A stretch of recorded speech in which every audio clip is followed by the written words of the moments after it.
तेजस classes में आपका स्वागत है। बिहार एसएससी प्रथम इंटर स्तरीय मुख्य परीक्षा का ये 31वां मॉक टेस्ट है। इससे पहले 30 मॉक टेस्ट कराया जा चुका है। अगर आप नहीं देखे हो तो उनको भी जाके आप वॉच कर लो। पीडीएफ के लिए आपको टेलीग्राम चैनल में जाना है, वहाँ पे डिस्क्रिप्शन में लिंक दिया, वहाँ से आप पहुँच सकते हो। आपको सारे जितने भी मॉक टेस्ट कराए सबके टेलीग्राम चैनल में उसका वीडियो पड़ा हुआ है और उसका पीडीएफ भी पड़ा हुआ है।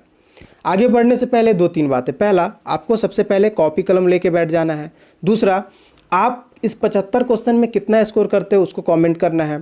तीसरा, प्रत्येक प्रश्न के बाद आपको 5 सेकंड का टाइम मिलेगा जिसमें आपको पहले खुद से अटेम्प्ट करना है, फिर आपको आंसर देखना है। आज का पहला प्रश्न है, कौन सी गुफाएं बौद्ध, हिंदू और जैन धर्म के धार्मिक कला की सांस्कृतिक मिश्रण है? इसका आंसर होगा ऑप्शन बी, एलोरा। एलोरा की जो गुफा है ये तीनों का प्रतीक है। एलोरा में टोटल 34 छोटे छोटे गुफाएं हैं जिसमें 1 से 12 तक बौद्ध धर्म से संबंधित है, 13 से 29 तक हिंदू धर्म से संबंधित है और 30 से 34 तक जैन धर्म से संबंधित है। एलोरा का मंदिर का जो गुफा का निर्माण करवाया था वो राष्ट्रकूट के द्वारा कराया गया था। अगला प्रश्न है, निम्नलिखित में से कौन दूध के खट्टे होने को प्रेरित करता है? तो दूध के खट्टे होने को ऑप्शन डी, लैक्टिक एसिड प्रेरित करता है। अगला प्रश्न है, निम्नलिखित में से कौन सा तिलचट्टे का उत्सर्जन अंग है? इसका आंसर होगा ऑप्शन ए, मॉल्फिजियन ट्यूबुलस। अगला प्रश्न है, कैडमियम नाइट्रेट का रासायनिक सूत्र डैश है? इसका आंसर होगा ऑप्शन ए, CdNO3 होल ट्वाइस। अगला प्रश्न है, हाइड्रोजन पेरोक्साइड का साधारण नाम क्या है? इसका आंसर होगा ऑप्शन बी, ब्लीच तरल। इसका जो रासायनिक सूत्र होता है H2O2 होता है और इसका यूज कीटाणुनाशक में करते हैं। अगला प्रश्न है, भारतनाट्यम किस राज्य का शास्त्रीय नृत्य है? इसका आंसर होगा ऑप्शन बी, तमिलनाडु का। अगला प्रश्न है, पानी के वाष्पीकरण की क्रिया पेड़ों के किस भाग में होती है? इसका आंसर होगा ऑप्शन बी, स्टोमेटा। अगला प्रश्न है, कलाकड़ मुंडाथरई टाइगर रिजर्व किस राज्य में स्थित है? इसका आंसर होगा ऑप्शन ए, तमिलनाडु। अगला प्रश्न है, कौन सा देश अमरूद का सबसे बड़ा उत्पादक है? तो अमरूद का सबसे बड़ा उत्पादक देश अपना प्यारा भारत है। भारत सिर्फ अमरूद का ही नहीं, अमरूद के साथ साथ केला, नारियल और मसाला का भी सबसे बड़ा उत्पादक है। बात हम लोग चीन की करें तो चीन चावल में, रेशम में, कपास में सबसे बड़ा उत्पादक है। ब्राज़ील की करें तो ये कहवा में है और USA की करें तो, यूनाइटेड स्टेट्स की करें तो ये मक्का में है। अगला प्रश्न है, पोर्ट ब्लेयर डैश की राजधानी है? तो पोर्ट ब्लेयर अंडमान और निकोबार द्वीप की राजधानी है। अगला प्रश्न है, प्लासी का युद्ध वर्ष डैश में लड़ा गया था?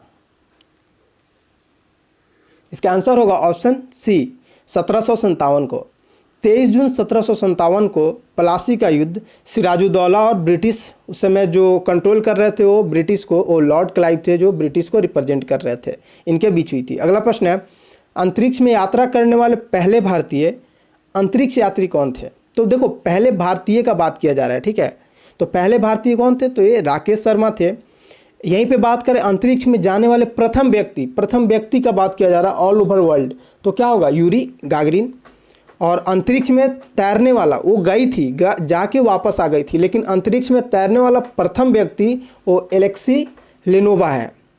और अंतरिक्ष में भेजे जाने वाला प्रथम अंतरिक्ष शटल जो है वो है कोलंबिया, और अंतरिक्ष में जाने वाली प्रथम महिला तो तेरेस्कोवा। अगला प्रश्न है, नियाग्रा जलप्रपात कहाँ है? इसका आंसर होगा ऑप्शन बी, USA व कनाडा सीमा पे। अगला प्रश्न है, पनियान व इरुला जनजातियां किस राज्य में निवास करती है? इसका आंसर होगा ऑप्शन ए, केरल में। अगला प्रश्न है, सतलज एवं काली नदियों के बीच हिमालय का कौन सा प्रादेशिक विभाग स्थित है? इसका आंसर होगा ऑप्शन बी, कुमाऊं हिमालय। अगला प्रश्न है, जल में क्या मिलाने से उसकी अस्थायी कठोरता समाप्त की जा सकती है? आपको बताना है अस्थायी जो कठोरता है उसको समाप्त करने के लिए क्या मिलाना पड़ता है जल में, पानी में। इसका आंसर होगा ऑप्शन बी सोडियम कार्बोनेट। अगला प्रश्न है, भारत में मैंग्रोव वनस्पति का सर्वाधिक विस्तार किस राज्य में पाया जाता है? इसका आंसर होगा ऑप्शन बी पश्चिम बंगाल में। और ये जो मैंग्रोव वनस्पति है ये गंगा और ब्रह्मपुत्र का जो डेल्टा है, जिसको सुंदरवन डेल्टा के भी नाम से जानते हैं, उसी में पाया जाता है। और सुंदरवन डेल्टा या गंगा ब्रह्मपुत्र का डेल्टा ये समझो तो विश्व का सबसे बड़ा है। अगला प्रश्न है, लेटराइट मिट्टी का प्राधान्य है। लेटराइट मिट्टी का प्राधान्य है कहाँ पे है? इसका आंसर होगा ऑप्शन ए मालाबार तटीय प्रदेश में। अगला प्रश्न है, भारत का संविधान किससे प्राप्त करता है? तो भारत का संविधान भारत की जनता से प्राप्त करता है। अगला प्रश्न है, संविधान के किस अनुच्छेद में सर्वोच्च न्यायालय के न्यायाधीश पर महाभियोग चलाए जाने का प्रावधान है? इसका आंसर होगा ऑप्शन सी अनुच्छेद 124। अगला प्रश्न है, मनसबदारी प्रणाली किसने आरंभ की थी? इसका आंसर होगा ऑप्शन डी अकबर ने। अगला प्रश्न है, निम्नलिखित में से किसने सभी तीनों गोलमेज सम्मेलनों में भाग लिया था? इसका आंसर होगा option B doctor BR Ambedkar. ये तीनों गोलमेज का जो सम्मेलन हुआ था उसमें भाग लिए थे। अगला प्रश्न है, सर्वाधिक प्रति व्यक्ति आय वाला राज्य या संघीय क्षेत्र है? इसका आंसर होगा ऑप्शन ए दिल्ली। अगला प्रश्न है, भारत में पूंजी निर्माण के आंकड़े एकत्रित करने का काम कौन करता है? इसका आंसर होगा ऑप्शन ए भारतीय रिजर्व बैंक और केंद्रीय सांख्यिकी संगठन। अगला प्रश्न है, प्रशीतक के रूप में निम्न में से कौन सा पदार्थ प्रयोग किया जाता है? इसका आंसर होगा ऑप्शन सी CF2Cl2। अगला प्रश्न है, भारतीय अर्थव्यवस्था के उदारीकरण का अग्रदूत किसको कहा जाता है? इसका आंसर होगा option B doctor Manmohan Singh को। देखो डॉक्टर मनमोहन सिंह जो थे भारतीय जो रिजर्व बैंक है यानी RBI के गवर्नर भी रह चुके हैं, वित्त मंत्री भी रह चुके हैं। जब ये उदारीकरण हुआ था तो ये वित्त मंत्री थे, 1991 का बात हो रहा है, और 2 बार प्रधानमंत्री भी रह चुके हैं। अगला प्रश्न है, एक लड़का एक वस्तु की कांच के प्रिज्म से देखता है, वस्तु उसे बहुरंगी दिखती है, त्रिकोणीय प्रिज्म के आधार की ओर वस्तु का अंश किस रंग का दिखेगा? तो आधार की ओर कैसा दिखेगा? इनमें से कोई नहीं यानी किसी रंग का नहीं दिखेगा। अगला प्रश्न है, एक संशोधन द्वारा समावेशित भारतीय संविधान का अनुच्छेद 243 निम्नलिखित में से किस विषय से संबंधित है? इसका आंसर होगा ऑप्शन डी पंचायती राज व्यवस्था। और पंचायती राज व्यवस्था अनुसूची 11 में है और अनुसूची 12 में नगर परिषद या नगर निगम है। अगला प्रश्न है, सामान्य संतुलन विश्लेषण किसने विकसित किया था? इसका आंसर होगा ऑप्शन सी वालरस। अगला प्रश्न है, 12वीं पंचवर्षीय योजना का कार्यकाल क्या है? इसका आंसर होगा ऑप्शन बी 2012 से 2017। अगला प्रश्न है, एकात्मक सरकार में समस्त ताकत किसके हाथ में होती है? तो एकात्मक सरकार में समस्त ताकत केंद्रीय सरकार यानी केंद्र सरकार के पास होती है। अगला प्रश्न है, भारतीय कला का वह कौन सा स्कूल है जो ग्रीक, रोमन, बौद्ध आर्ट के नाम से भी जाना जाता है?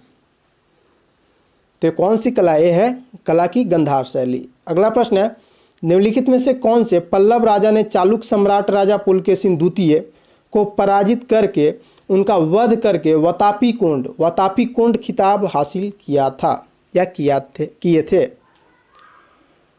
इसका आंसर होगा ऑप्शन ए नरसिंह वर्मन प्रथम। नरसिंह वर्मन प्रथम पल्लव वंश का महानतम शासक थे। महाबलीपुरम के रथ मंदिर का भी निर्माण इन्होंने ही करवाया था। अगला प्रश्न है, तरंग कटाव से बनने वाली भूमि को क्या कहते हैं? इसका आंसर होगा ऑप्शन सी गुफा। अगला प्रश्न है, निम्नलिखित में से कौन सी विद्युत चुंबकीय तरंग नहीं है? इसका आंसर होगा ऑप्शन सी कैथोड रे। अगला प्रश्न है, पेड़ों की कतारों के बीच में फसलें उगाने को क्या कहते हैं? देखो दो यहाँ पेड़ है, ये सब पेड़ का कतार है, इसके बीच जो आप फसल उगा रहे हो इसको क्या बोलते हैं? तो इसको तोंगिया प्रणाली बोलते हैं। तोंगिया प्रणाली। और झूम, इससे 2-3 पॉइंट है, आप उसको देख लो। झूम खेती, झूम खेती क्या है? तो पेड़ों को जलाकर 2-3 वर्षों तक उसी स्थान पर खेती करने को झूम खेती बोलते हैं। फसल चक्र, फसल चक्र फसल बदल बदल कर खेती करना फसल चक्र कहलाता है। और मिश्रित कृषि, मिश्रित कृषि में क्या होता है? कृषि के साथ साथ पशुपालन करते हैं, इसी को मिश्रित कृषि कहते हैं। अगला प्रश्न है, प्रिंस ऑफ वेल्स का किस खेल से संबंधित है? इसका आंसर होगा ऑप्शन बी, गोल्फ से। अगला प्रश्न है, वर्ष 1870 में भारतीय सुधार संघ के संस्थापक कौन थे? इसका आंसर होगा ऑप्शन बी, केशव चंद्र सेन। अगला प्रश्न है, कौन सा संविधान संशोधन अधिनियम संसद सदस्यों और विधानसभा सदस्यों की अयोग्यता से संबंधित है? तो ये 52वां संविधान संशोधन अधिनियम ये संसद सदस्यों और विधानसभा के सदस्यों की अयोग्यता से संबंधित है। इस संशोधन द्वारा व्यवस्था किया गया कि किसी पार्टी से अलग होने के लिए कुल सदस्य का 1/3 सदस्य होना आवश्यक है, अन्यथा सदस्यता रद्द हो जाएगा। अगला प्रश्न है, हृदय की धड़कन डैश की गति निम्नलिखित में से किससे बढ़ती है? इसका आंसर होगा ऑप्शन बी, अनुकंपी तंत्रिका। अगला प्रश्न है, नियासिन जो विटामिन बी कॉम्प्लेक्स ग्रुप का एक विटामिन है की कमी से कौन सा रोग होता है? इसका आंसर होगा ऑप्शन बी, प्लेग्रा। अगला प्रश्न है, पृथ्वी के कोर यानी केंद्रीय भाग को और किस नाम से जाना जाता है? तो पृथ्वी के कोर को गुरुमंडल के नाम से भी जाना जाता है। अगला प्रश्न है, इलेक्ट्रॉन का एंटी पार्टिकल क्या है? इसका आंसर होगा ऑप्शन ए, पॉजिट्रॉन। और पॉजिट्रॉन पे जो आवेश होता है वो 1.6 × 10⁻⁹। अगला प्रश्न है, शैवाल के फलने का क्या कारण होता है? तो सुपोषण यानी यूट्रोफिकेशन। अगला प्रश्न है, निम्नलिखित में से कौन सा युग्म सही नहीं है? तो देखो, हाइग्रोमीटर वायुमंडल का जलवाष्प अंश नापता है, ये बिल्कुल सही है।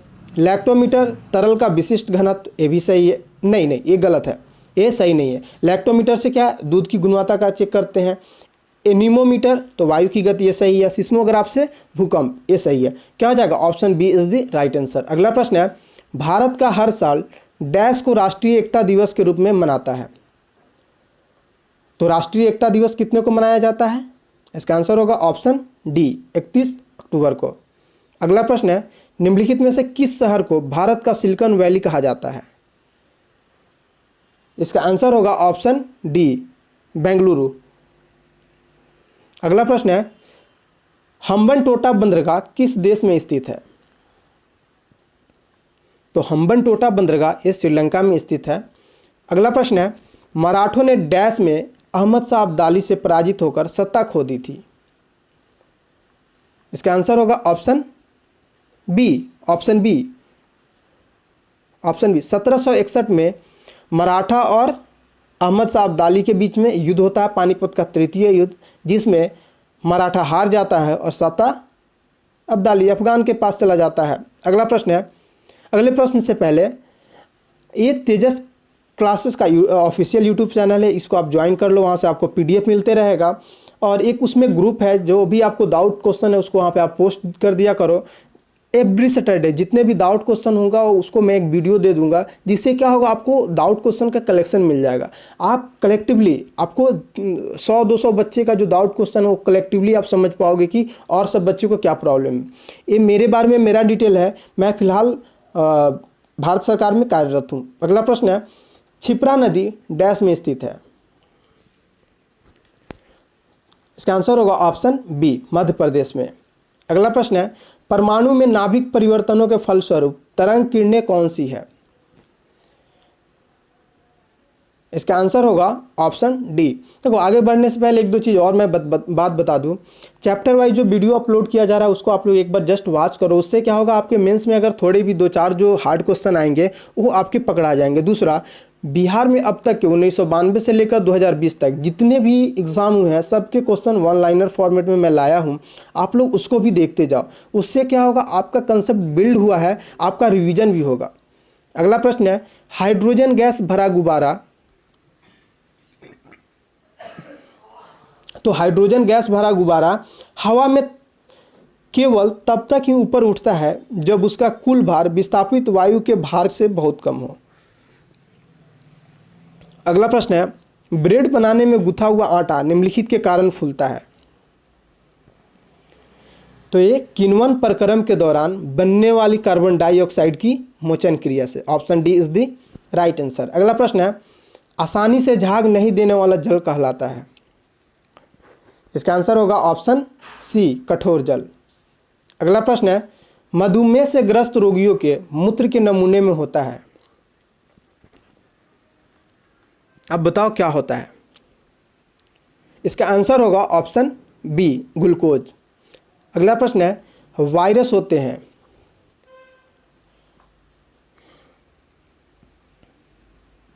तो वायरस अकोशिकीय सेलुलर होते हैं।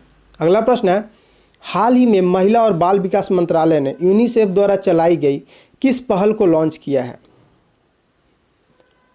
तो यह युवा पहल है, युवा पहल। अगला प्रश्न है, भारत में तुगलक वंश के बाद कौन सा वंश शासन में आता है।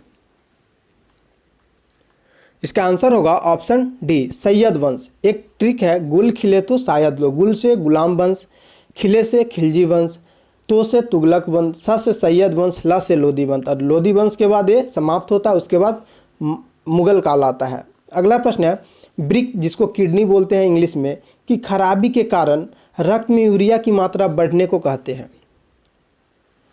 इसका आंसर होगा ऑप्शन ए, यूरेमिया।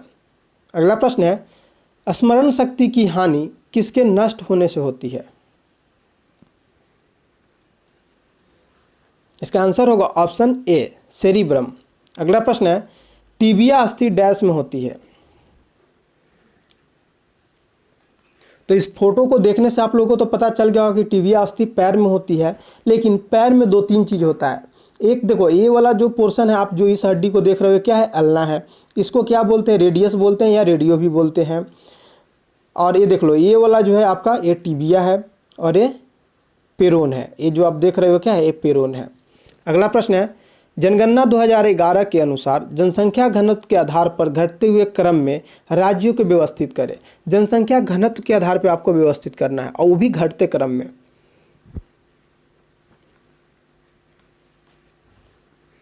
इसका आंसर होगा, चलो हम बताता हूँ कैसे होता है। सबसे एक नंबर पे कौन सा है, तो एक नंबर पे बिहार है।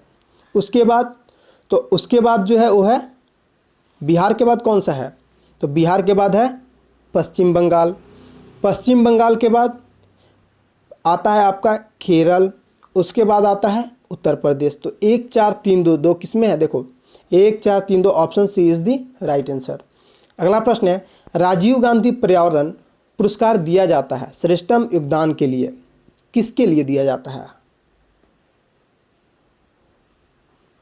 आपको ये बताना है कि राजीव गांधी पर्यावरण पुरस्कार किसमें श्रेष्ठ योगदान के लिए दिया जाता है। इसका आंसर होगा ऑप्शन बी, स्वच्छ प्रौद्योगिकी एवं विकास में। जो महत्वपूर्ण या सर्वश्रेष्ठ योगदान देगा उसमें उसको मिलेगा। अगला प्रश्न है, किसी राज्य की प्रथम महिला मुख्यमंत्री थी। इसका आंसर होगा ऑप्शन सी, सुचेता कृपलानी। अगला प्रश्न है, निम्न फसलों में से कौन सी खरीफ की फसल नहीं है। तो कौन कौन सी खरीफ की फसल नहीं है, गेहूं और चना, एक खरीफ की फसल नहीं है। Answer D, option D is the right answer. अगला प्रश्न है, चाहे मुझे आपका मत मिले या नहीं, मैंने आपको सुना है, मैंने आपसे सीखा है, आपने मुझे बेहतर राष्ट्रपति बनाया है, कहा था, किसने कहा था। तो ये बहुत सर्वश्रेष्ठ, बहुत मतलब चहेते और बहुत जेंटलमैन इंसान है, आप सब जानते हो उनका नाम। तो ये है बराक ओबामा। ये सबके चहेते हैं, अमेरिका के इससे पहले जो डोनाल्ड ट्रंप से पहले राष्ट्रपति थे, प्रेसिडेंट थे। अगला प्रश्न है, निम्नलिखित में से किस नगर को स्वर्णिम द्वार का नगर कहा जाता है। इसका आंसर होगा ऑप्शन डी, सैन फ्रांसिस्को। अगला प्रश्न है, राष्ट्रगीत वंदे मातरम निम्नलिखित में से किसका एक अंश है। तो जो वंदे मातरम है राष्ट्रगीत वो आनंद मठ से लिया गया है। अगला प्रश्न है 2011 की जनगणना के अनुसार सर्वाधिक जनसंख्या वाला राज्य कौन सा है? तो सर्वाधिक जनसंख्या वाला राज्य उत्तर प्रदेश हो जाएगा। Option C is the right answer. अगला प्रश्न है पेसो किस देश की मुद्रा है? पेसो किस देश की मुद्रा है? यहाँ पे पेसो होगा। पेसो किस देश की मुद्रा है? इसका आंसर होगा ऑप्शन डी, इटली। अगला प्रश्न है बिहार के किस प्रसिद्ध गणितज्ञ का हाल ही में निधन हो गया है? इसका आंसर होगा ऑप्शन ए, वशिष्ठ नारायण सिंह। आप लोग बार बार प्रीवियस ईयर कर किए जा रहे हो। प्रीवियस ईयर अभी नहीं देना है। प्रीवियस ईयर आपको कब लगाना है? एग्जाम से पहले, ठीक है। एग्जाम से 10 दिन पहले, 5 दिन पहले आप प्रीवियस ईयर लगाओ तो कैसा माइंड रहेगा आपका? माइंड एकदम एग्जामिनर के जैसे चलेगा। लेकिन आप अभी प्रीवियस ईयर लगा देते हो और बाद में मॉक लगाते रहो तो आपका दिमाग मॉक की जैसे काम करता है और वहाँ पे जाके आप गड़बड़ा जाते हो। अभी प्रीवियस ईयर नहीं लगाना है। जब प्रीवियस ईयर होगा मैं खुद लगवा दूंगा। और प्रीवियस ईयर बहुत ही लगाना है तो वन लाइनर सीरीज देखो ना, वहाँ पे सारे प्रीवियस ईयर हैं। अगला प्रश्न है उच्चतम न्यायालय ने किस लड़ाकू विमान सौदा मामले में केंद्र सरकार को क्लीन चिट देते हुए कहा कि पुनर्विचार याचिका है, सुनवाई योग्य नहीं है? इसका आंसर होगा option A. Option A is the right answer, Rafale. अगला प्रश्न है निम्नलिखित में से किस दिन विश्व मधुमेह दिवस मनाया जाता है?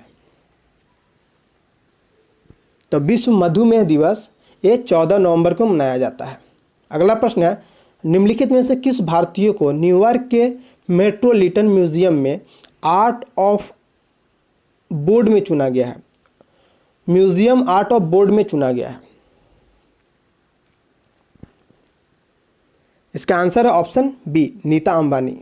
अगला प्रश्न है अच्छा ये मॉक टेस्ट 30 का जो क्वेश्चन ऑफ द डे था उसका आंसर है ईसा पूर्व 6ठी शताब्दी में विश्व की प्रथम गणतंत्रात्मक व्यवस्था कहाँ थी? तो ये वैशाली में थी। अगला प्रश्न है आज का जो क्वेश्चन ऑफ द डे है हाल ही में किस न्यायमूर्ति ने मेघालय उच्च न्यायालय के मुख्य न्यायाधीश को पद की शपथ ली? ऑप्शन ए है न्यायमूर्ति मोहम्मद रफीक, ऑप्शन बी है न्यायमूर्ति विक्रमनाथ, ऑप्शन सी है न्यायमूर्ति सुनील गौर, ऑप्शन डी है न्यायमूर्ति संजय करोल।